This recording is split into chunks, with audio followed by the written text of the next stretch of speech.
I want to tell you a story. I'm not an expert. It's just what I know for my general knowledge. Okay.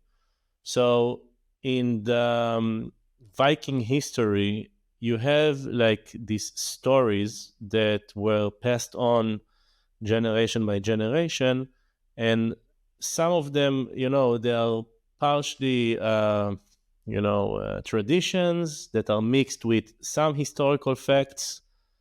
The Vikings were not really like really so much of writers, like the not like the Romans, let's say, or the Greeks. And those stories are called the sagas, right? Like these grand stories of Vikings taking their ships and sailing somewhere. And I've heard there are three sagas that actually each saga is of discovery of a new place. And the first one, as far as I know, was Iceland. I mean, in those sagas. And later on, the next saga, the next expedition, you can call it, was to Greenland. And I heard a funny story that the name Greenland was a name that was given to that area because of marketing. Because when the Danish and the Norwegians first came to Iceland and they named it Iceland, they came to people in villages in Denmark and Norway and said, "Hey, let's settle in this place called Iceland."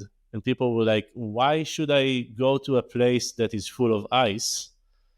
Which you said 10% of Iceland is Yeah. full of ice. But when they got later on to Greenland, which Yeah. has much more ice and snow than Iceland, they said, "You know what? Let's just call it Greenland."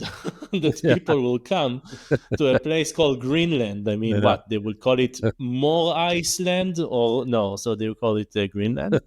And then like the next saga, which for many years people thought that was like just a fiction, that it didn't really happen, Mhm.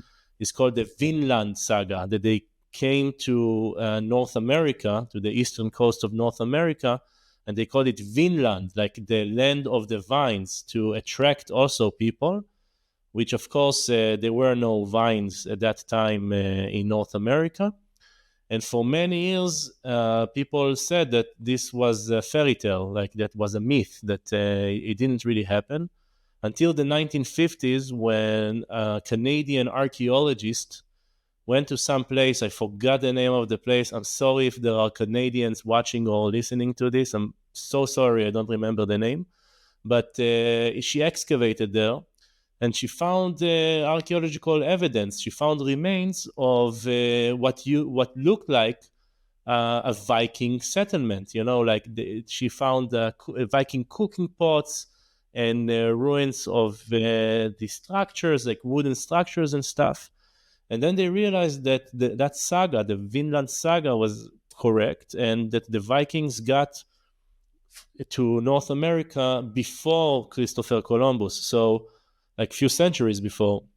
So they did it like in a continuous journey that, of course, took centuries. It's not like one journey. It's just people settled in Iceland, people settled in Greenland, and then from Greenland, some people got to the east coast of Canada. Well, it might. Yes, it might. It is true. I can't confirm it, unfortunately. But until these days, actually, sometimes people speaks about that, like talks like why Iceland. It's not a Greenland. Why it's not opposite? Because if you come in summertime, Iceland is completely green.